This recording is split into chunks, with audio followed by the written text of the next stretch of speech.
Bienvenidos, bienvenidas a esta nueva emisión de nuestra serie Cápsulas y Tips con Aprocal. Yo soy Salvador Díaz, miembro de la mesa directiva de la asociación, prácticamente desde que se fundió allá por 1999.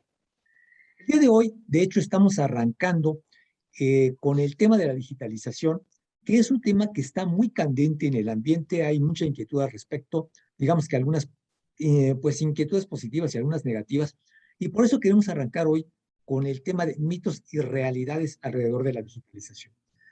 Esto es la preparación para nuestro congreso, ya por 16 años, que tendrá lugar los días 5, 6 y 7 de octubre, y de hecho le vamos a dedicar todo el mes al tema de la digitalización. Como decía yo, el tema de hoy, que tiene que ver con mitos y realidades, la próxima cápsula vamos a hablar de las estrategias que deberíamos de tener respecto a la digitalización, y finalmente, la culminación será nuestro gran congreso internacional, en donde trataremos muchas aristas de este tema que iremos preparando desde ahora, y para lo cual estamos lanzando ya una encuesta que esperemos que nos hagan el favor de contestarla, que servirá para establecer una línea base de cómo está la digitalización en las empresas en México y servirá de apoyo para los trabajos en el Congreso. Vamos también a tener una interesantísima entrevista con nuestro presidente Mario Andrade después de terminar esta presentación. Vamos entonces al tema de ahorita. Vamos a hablar entonces de mitos y realidades en la digitalización. Permítame compartir la pantalla y ahorita arrancamos. Digitalización en el abastecimiento, mitos y realidades.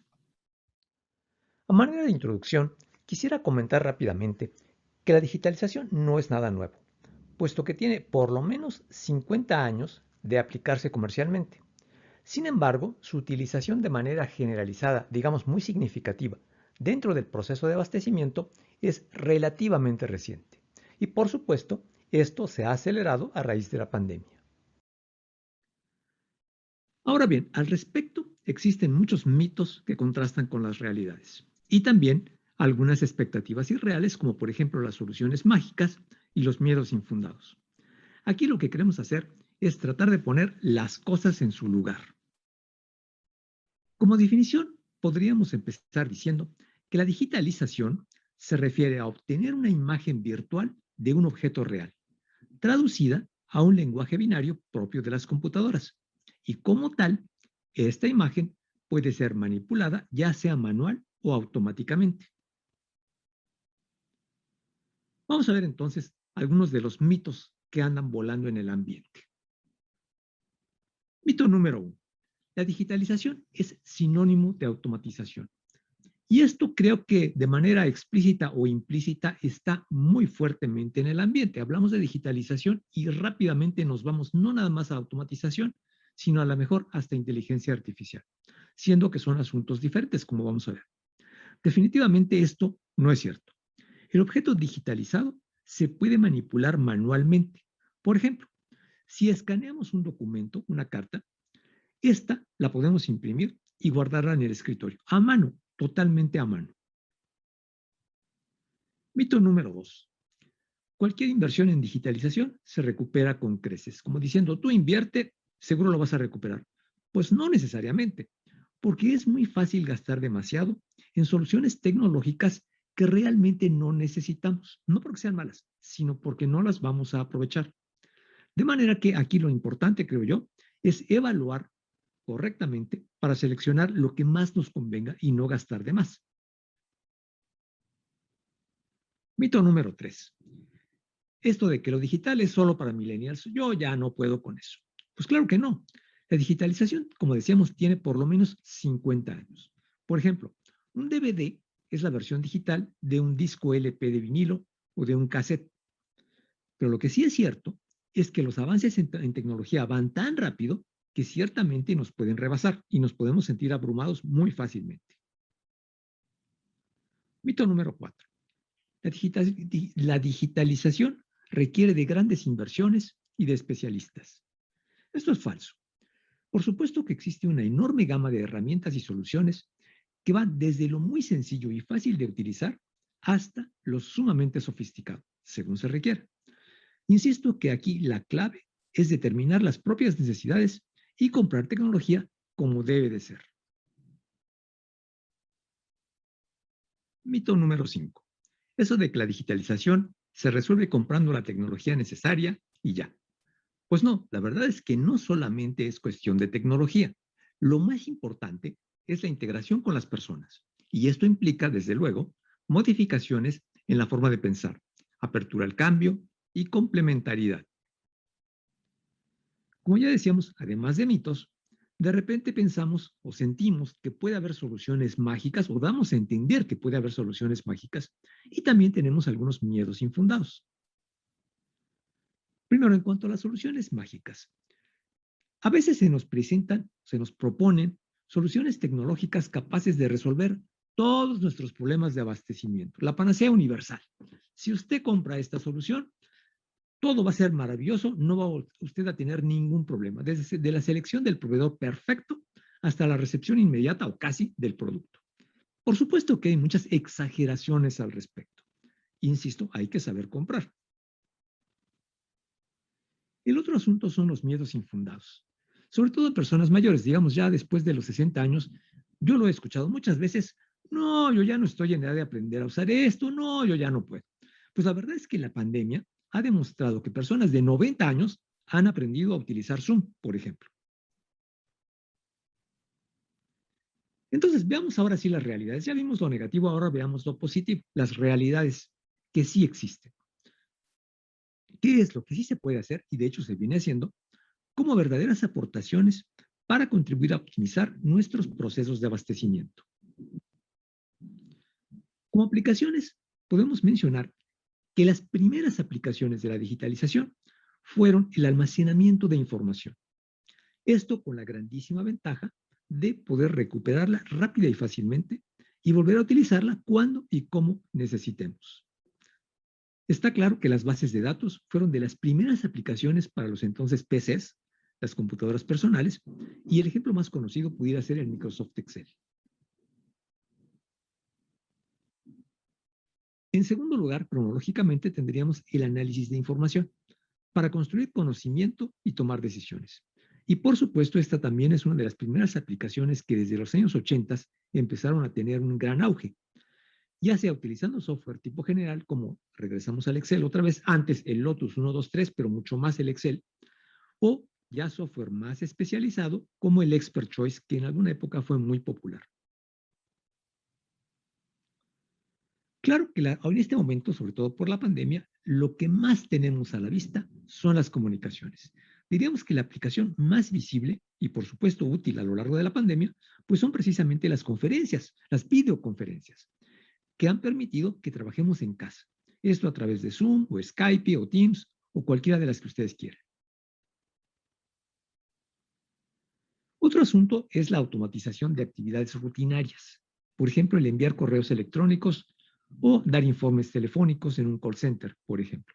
Decíamos que no es necesariamente sinónimo, pero que es muy fácil hacerlo cuando tenemos el material ya digitalizado. De aplicaciones específicas. Me refiero específicamente dentro del abastecimiento, pues desde luego que encontramos aplicaciones de la digitalización en casi cualquier etapa del proceso, con mayor o menor grado de tecnología. Algunos ejemplos. Primero, la forma como se reciben las solicitudes y se envían las órdenes de compra. Por otra parte, la integración y análisis de los famosos cuadros comparativos, los archivos electrónicos que hace mucho que dejaron de ser en papel, la gestión de almacenes e inventarios, etc. Veamos un poquito más lo que hay detrás de la automatización. Vuelvo a insistir en que la digitalización no es sinónimo de automatización, pero ciertamente la digitalización es casi imprescindible para la automatización de procesos. Y digo casi porque obviamente hay automatizaciones mecánicas. Desde los años 50 había procesos automáticos en la industria, en los coches, utilizando mecanismos o aire comprimido o electrónica sencilla. Y no había para nada digitalización. Obviamente la digitalización facilita enormemente estos procesos y los hace mucho más sencillos, rápidos y baratos. Otro asunto, digamos que es otro escalón, otro nivel, es la inteligencia artificial. Aquí estamos hablando de la automatización de actividades complejas que involucran la toma de decisiones. Y por supuesto que la inteligencia artificial no puede existir sin la digitalización. Eso sí está claro. Veamos un poco de tendencias para el corto plazo. Considerando que el trabajo en casa llegó para quedarse, y creo que aquí no hay mayor duda de que de una u otra forma vamos a seguir trabajando en casa porque hay muchas grandes ventajas, tanto económicas en costo para las empresas, como de comodidad para la persona, etcétera, etcétera, que esto va a continuar. Y entonces, pues es altamente seguro que todo lo que tiene que ver con las conferencias virtuales, el trabajo colaborativo, la supervisión remota y la tecnología que lo apoya, pues va a tener un gran desarrollo en el corto plazo. Si vemos un poco hacia el mediano plazo, pues yo creo que las aplicaciones sencillas de la inteligencia artificial, que ya existen hoy, de acuerdo, ya existen hoy, pero todavía hoy no son ni totalmente confiables ni totalmente precisas y no son todavía tan económicas. Pero esto sí va a avanzar rapidísimo, entonces sí creo que en unos cuantos años esto será ya del día a día. Por ejemplo, el resultado de anaqueles en automático utilizando sensores de productos en el anaquel que le avisen que se comuniquen directamente en tiempo real con la base de datos del proveedor y que éste mande automáticamente la señal de volver a llenar ese anaquel. Ya a más largo plazo, pues seguramente habrá aplicaciones más sofisticadas de la inteligencia artificial. ¿A qué plazo? Aquí sí no me atrevería yo a decir si son 5, 10 o 20 años. Esto es un poco más lejos, pero de que viene, viene.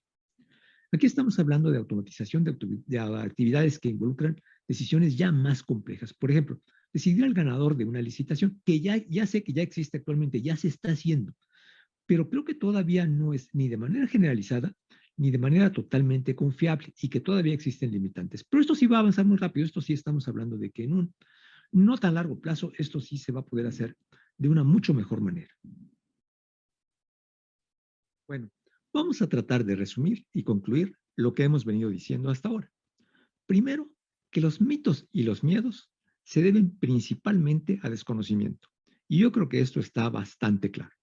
Así como también está claro que la digitalización ciertamente ha venido aportando grandes beneficios y es altamente probable que esto continúe y sea creciente en el futuro.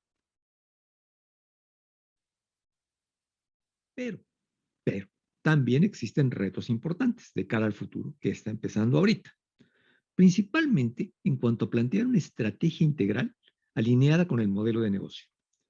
El próximo webinar trataremos este tema. Y, finalmente, lograr la complementariedad hombre-máquina. Necesitamos, desde luego, reconocer con mayor precisión nuestras necesidades y capacidades, definir objetivos y diseñar una estrategia para lograrlos. El próximo Congreso de APROCAL estará enfocado a este tema y pronto estaremos lanzando una encuesta al respecto.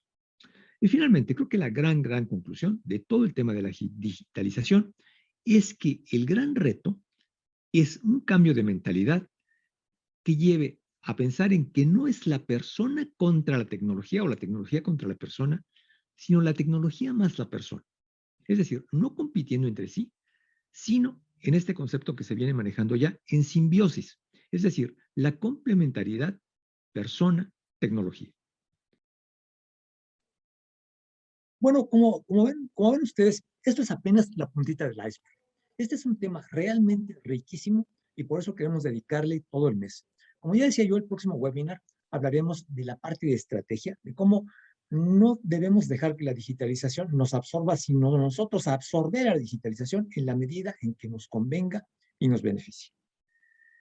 Y como decíamos también, el próximo congreso de los días 5, 6 y 7 de octubre va a tocar el tema con toda la amplitud necesaria y por eso estamos lanzando ya la encuesta. Con esto terminamos el tema del día de hoy respecto a los mitos y realidades de la digitalización.